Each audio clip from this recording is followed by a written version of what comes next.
नाज़रीन अफ़सोसनाक ख़बर मां काज़ी अहमद खां। काज़ी अहमद ऐं खिपरो में आपघात जा वाक़िया वधी विया आहिनि। औरत ऐं मर्द आपघात करे ज़िंदगीअ जो ॾीओ उझाए छॾियो आहे। काज़ी अहमद जे ॻोठ मेहरू में 45 वरियनि जे अस्कर खोसे घर अंदरि मुबैना तौरु फांसो खाई आपघात करे छॾियो आहे। खिपरो जे खाही थाणे जे हद में श्रीमती पारसा ज़ाल डोमरो कोहली गुरबत खां तंग अची आपघात करे छॾियो आहे। इंतहाई अफ़सोसनाक ख़बर मां ॾियूं पिया। फोती औरत जे वारसनि चयो त फाका कशी ऐं गुरबत खां तंग अची औरत ख़ुदकुशी कई आहे। हिकु भेरो ॿीहर मूंखे अफ़सोसनाक ख़बर ॿुधाईंदा हलूं। काज़ी अहमद ऐं खिपरो में आपघात जा वाक़िया वधी विया आहिनि। औरत ऐं मर्द आपघात करे ज़िंदगीअ जो ॾीओ उझाए छॾियो आहे।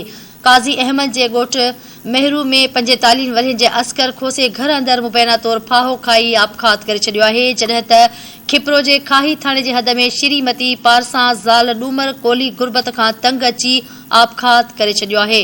फोती औरत जे वारसनि जो चवणु आहे त फाका कशी ऐं गुरबत खां तंग अची औरत ख़ुदकुशी कई आहे।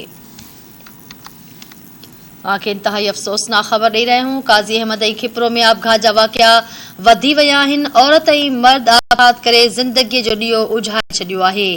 काज़ी अहमद जे ॻोठ मेहरू में 45 वरियनि जे असगर खोसे घर अंदरि मुबैना तौरु फाहो खाई आपघात करे छॾियो आहे। खिपरो जे खाही थाणे जे हद में श्रीमती पारसा ज़ाल डूमर कोहली गुरबत खां तंग अची आपघात कयो आहे।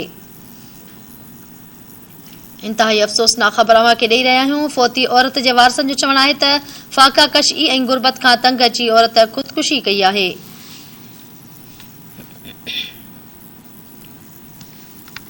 आगाह कयूं पिया। काज़ी अहमद ऐं खिपरो में आपघात जा वाक़िया वधी विया आहिनि। औरत ऐं मर्द आपघात करे ज़िंदगीअ जो ॾीओ उझाए छॾियो आहे। काज़ी अहमद जे ॻोठ मेहरू में 45 वरियनि जे अस्कर खोसे घर अंदरि मुबैना तौरु फाहो खाई आपघात करे छॾियो आहे। काज़ी अहमद खान धरती टीवी न्यूज़ जो रिपोर्टर ज़ुल्फ़कार कामरी लाइन ते मौजूद आहे। जी ज़ुल्फ़कार, कहिड़ा तफ़सील आहिनि? जी मां तव्हांखे ॿुधाईंदो आहियां त ही काज़ी अहमद ॻोठ मोहरो में 45 वरियनि जे अस्कर खोसे जो घर अंदरि मुबैना फाहो खाधल लाश ठाहियो आहे। इतला ते काज़ी अहमद पुलिस पहुची लाश खणाए अस्पताल मुंतक़िल कयो आहे। फोती जे भाउ अलीगुल खोसो ॿुधायो त मुंहिंजे भाउ जो ज़हनी तवाज़ुन सही न हो, संदसि इलाज बि हलंदड़ हो। हुन गिचे में रसो विझी लिम जे वण में फाहो खाई ख़ुदकुशी कई आहे। खेसि साल पुट ऐं न्याणी जो औलाद आहे। पुलिस मूजिबि लाश अस्पताल मुंतक़िल कयो आहे। पोस्टमार्टम कराइण खां पोइ ख़बर पवंदी, वधीक जांच कई पई वञे। जी ठीकु आहे, वॾी महिरबानी तफ़सील ॾियण जे लाइ। नाज़रीन मूंखे ॿुधायूं पिया। काज़ी अहमद ऐं खिपरो में आपघात जा वाक़िया तेज़ीअ सां वधी रहिया आहिनि। औरत ऐं मर्द आपघात करे ज़िंदगीअ जो अंत आणे छॾियो आहे। मूंखे ॿुधायूं पिया त औरत ऐं मर्द आपघात करे ज़िंदगीअ जो अंत आंदो आहे। काज़ी अहमद जे ॻोठ महरू में 45 वरियनि जे अस्कर खोसे घर अंदरि रसो ॿधी पंहिंजी ज़िंदगीअ जो अंत आंदो आहे। संदसि भाउ जो चवणु आहे त संदसि भाउ जो ज़हनी तवाज़ुन दुरुस्त न हो ऐं खेसि 4 ॿारनि जो औलाद हुयो। मूंखे आगाह कयूं पिया। खिपरो जे खाही थाणे जे हद में श्रीमती पारसा ज़ाल डूमर कोहली गुरबत खां तंग अची आपघात करे छॾियो आहे। मूंखे अफ़सोसनाक ख़बर ॾेई रहिया आहियूं। फोती औरत जे वारसनि चयो आहे त फाका कशी ऐं गुरबत खां तंग अची औरत ख़ुदकुशी कई आहे।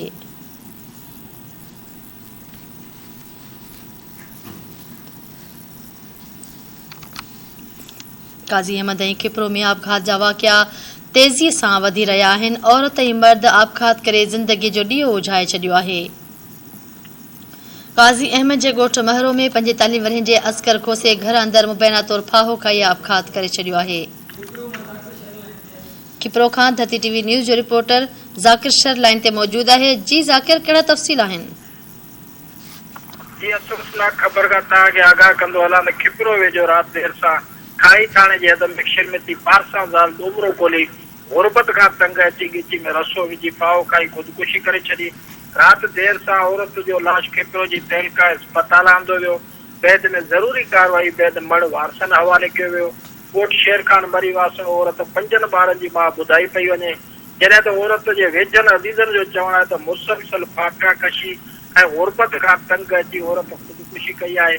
ॿिए पासे औरत जो मड़ घर पहुचण ते रोज़ राड़ो मची वियो। जी ठीकु आहे, वॾी महिरबानी तफ़सीलनि जे लाइ। नाज़रीन, गुरबत ऐं फाका कशी खां तंग अची औरत आपघात करे छॾियो आहे। इंतहाई अफ़सोसनाक ख़बर ॾियूं पिया। काज़ी अहमद ऐं खिपरो में आपघात जा वाक़िया वधी रहिया आहिनि।